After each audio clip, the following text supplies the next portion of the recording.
Hai Sobat Gringo, selamat datang di channel YouTube kami, Gringo Tech. Channel ini kami persembahkan untuk Sobat Gringo di seluruh penjuru dunia. Kami berusaha memberikan informasi, edukasi, dan hiburan dengan topik-topik yang kami suguhkan, mulai dari dunia startup, seputar bisnis, teknologi, dan juga sustainability. Di episode kali ini, kita akan membahas seputar dunia startup bersama CEO Gringo, yaitu Febriadi Pratama. Hai, aku Febri. Aku adalah CEO dan co-founder dari Gringo. Gringo adalah sebuah tech company yang memang kita berfokus untuk menyelesaikan permasalahan-permasalahan sustainability. Kita sendiri sudah running dari 2015 dan saat ini kita sudah ada presence di beberapa lokasi di Indonesia, termasuk Bali dan Jabodetabek.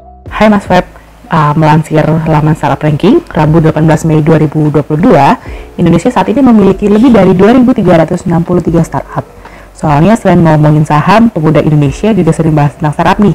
Bahkan di kalangan pelajar pun sekarang udah mulai dikenalkan tentang dunia startup. Sebenarnya apa sih startup itu? Boleh dijelasin dong? Jadi kalau misalnya kita berbicara tentang startup itu adalah sebuah perusahaan rintisan sebenarnya yang baru dimulai. Jadi kalau misalnya teman-teman membangun sebuah perusahaan yang baru berjalan, mungkin setahun, 2 tahun, itu bisa dibilang dengan startup. Lalu, apakah terdapat perbedaan antara startup dan perusahaan konvensional seperti online shop yang lagi marak juga beberapa tahun kebelakangan ini? Apakah juga bisa dikatakan sebagai startup ya? Jadi kalau misalkan kita ngomongin startup dan perbedaannya dengan konvensional, biasanya startup itu yang membedakan adalah bagaimana solusi yang mereka keluarkan itu mendisrupsi, jadi mengganggu dengan cara yang radikal gitu untuk si industrinya sendiri. Nah, dan salah satu hal yang membedakan juga dengan konvensional adalah biasanya startup ini mengusung digital teknologi. Tapi apakah melulu tentang teknologi? Nggak juga, karena yang paling penting itu adalah bagaimana si startup ini bisa menghasilkan sebuah growth yang cukup cepat.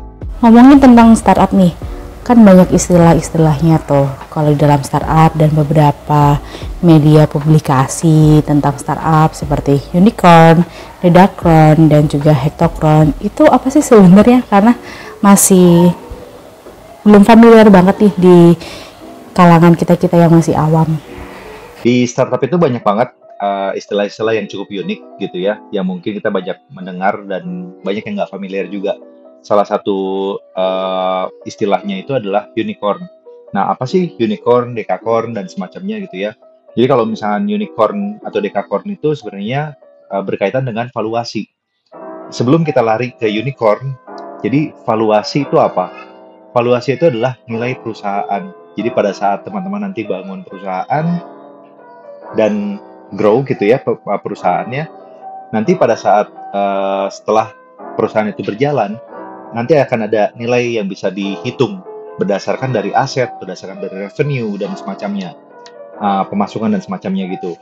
Jadi nanti teman-teman pada saat sudah mencapai 1 miliar US dollar, nah itu biasanya di mana perusahaan teman-teman disebut dengan unicorn gitu. Nah, decacorn ini 10 miliar dolar. Jadi kalau misalnya valuasi atau nilai perusahaan itu sudah mencapai 10 miliar dolar, itu baru dinamakan decacorn dan seterusnya.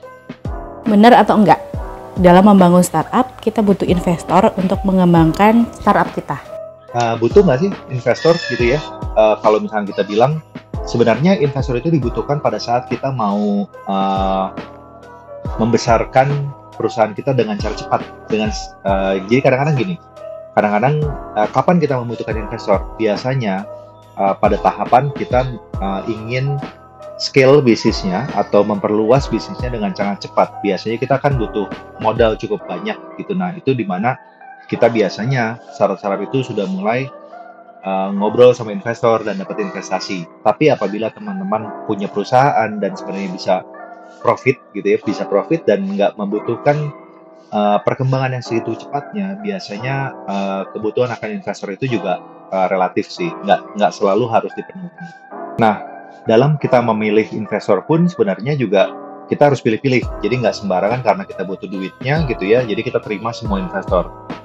Nah, ya salah satu hal yang perlu kita perhatikan pada saat kita memilih investor adalah bagaimana investor itu bisa membantu mengembangkan bisnis kita tanpa bukan cuman masalah duitnya gitu. Jadi misalkan ada yang disebut dengan strategic investor gitu ya, di mana strategic investor itu mereka punya network industri yang memang sesuai dengan bisnisnya kita. Dan itu kenapa pada saat kita mau menerima investor, ada baiknya kita pilih-pilih. Lalu ada berapa jenis sih investor untuk startup? Boleh juga dong Mas Feb buat dijelasin ke kita-kita biar lebih paham nih tentang dunia perstartupan. Jadi kita berkaitan juga dengan investor, banyak sebenarnya jenis-jenis investor tergantung dari level perusahaan kita. Jadi kalau misalnya kita mulai dari awal, ada yang istilahnya angel. Nah, angel ini biasanya, kenapa disebut angel? Karena mereka seperti ibarat malaikat gitu ya. Jadi mereka biasanya orang-orang awal yang mau membantu perusahaan kita di awal-awal pembangunan.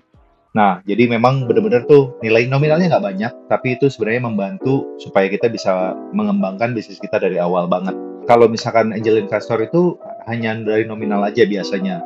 Nah, dan berikutnya biasanya kalau misalkan skill-nya udah cukup besar, biasanya itu bisa masuk ke investor VC, venture capital. Nah, venture capital ini biasanya mereka dananya tuh nggak cuma dari satu orang, tapi bisa dari beberapa orang atau dari beberapa grup yang digabungkan jadi satu. Itu adalah venture capital. Nah, terus kita juga sering mendengar namanya inkubator, akselerator gitu.